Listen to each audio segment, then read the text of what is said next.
नमस्कार, आप देख रहे हैं रिपब्लिक का डिजिटल प्लेटफॉर्म। मैं हूं आपके साथ सृष्टि पांडे। लोकसभा चुनावों को लेकर आपके मन में बड़ी उत्सुकता भी होगी कि आखिरकार लोकसभा का चुनाव होता कैसे है, तो आज हम विस्तार से आपको बताएंगे।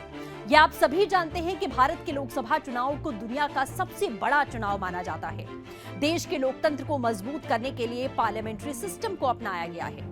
लोकतंत्र का मतलब होता है कि ऐसी सरकार जहां लोग कानून बनाने के लिए अपने रिप्रेजेंटेटिव्स को चुनते हैं। लोकतांत्रिक देश में जनता द्वारा जनता के लिए जनता की ही सरकार होती है। लेकिन काफी कम लोग ये भी जानते हैं कि भारत में पहला लोकसभा चुनाव कब हुआ था। इससे पहले आपको बता दें कि चुनाव आयोग ने लोकसभा चुनाव के लिए प्रोग्राम जारी कर दिया है। इस बार लोकसभा चुनाव 60 चरणों में होंगे।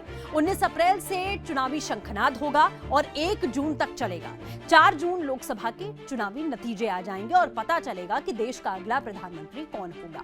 लेकिन देश में पहला लोकसभा चुनाव 25 अक्टूबर 1951 में, आपको बता दें 51 से लेकर 21 फरवरी 1952 तक चला था। देश में जब पहला लोकसभा चुनाव हुआ था तब देश की आबादी 36 करोड़ थी और करीब 17 करोड़ वोटर चुनाव में वोट देने वाले थे। भारत के पहले इलेक्शन कमिश्नर सुकुमार सेन थे। चुनाव आयोग के पास ये बड़ी जिम्मेदारी थी क्योंकि देश का पहला आम चुनाव 68 चरणों में करवाया गया था।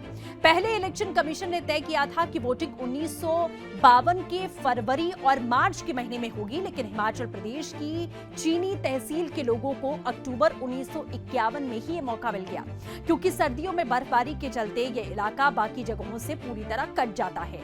देश के पहले लोकसभा चुनाव में 401 कॉन्स्टिट्यूएंसीज की टोटल 489 सीटों के लिए वोटिंग हुई थी। आपको बता दें, उस वक्त बैलेट पेपर पर चुनाव हुआ करता था और पहले चुनाव में 10 करोड़ 59 लाख वोटर्स ने वोट डाला था। पहले आम चुनाव की अगर बात करें तो पहले आम चुनाव में टोटल 1874 उम्मीदवार मैदान में उतरे थे और 53 चुनावी दल मैदान में थे।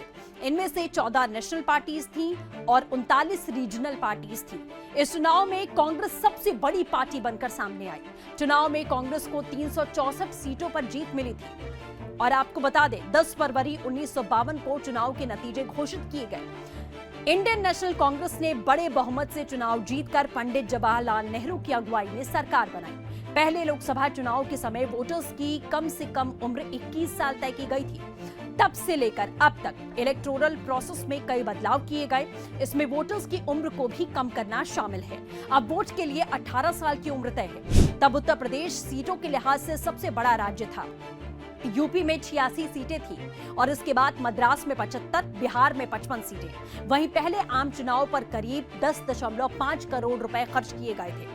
ऐसे कई लोग थे जिन्हें लगा था कि भारत जैसे देश में पहला चुनाव कराना असफल साबित होगा और ये वो वक्त था, आपको बता दें, जब भारत में करीब 84% लोग इलिटरेट थे और क्रिटिक्स का ये भी कहना था कि इलिटरेट लोग डेमोक्रेसी के प्रोसेस में कैसे पार्ट ले सकते हैं। उनका मानना था कि हम इसमें असफल होने वाले हैं। इलिटरेसी के अलावा भारत में गरीबी, सोशल डिवीजन और बंटवारे के बाद में कम्युनल डिवाइड की भी दिक्कत हुआ करती थी। लेकिन हमने पहले ही चुनाव में हमारे असफल रहने की आशंकाओं को पूरी तरीके से गलत साबित कर दिया और तब से लेकर अब तक भारत सबसे बड़ा लोकतांत्रिक देश बनकर उभरा है और अब लोकसभा चुनाव सर पर हैं। देखना होगा कि 24 का खिताब किसके सर सजता हुआ नजर आता है। डिजिटल प्लेटफॉर्म में आज के लिए बस इतना ही, लेकिन आपकी क्या राय है, आपके क्या विचार है और आपको क्या लगता है कि इस लोकसभा चुनावों में कौन बाजी मारने वाला है, आप कमेंट करके बता सकते हैं। प्लेटफॉर्म को लाइक करिए, वीडियो को शेयर करिए और ज्यादा से ज्यादा सब्सक्राइब करिए। नमस्कार।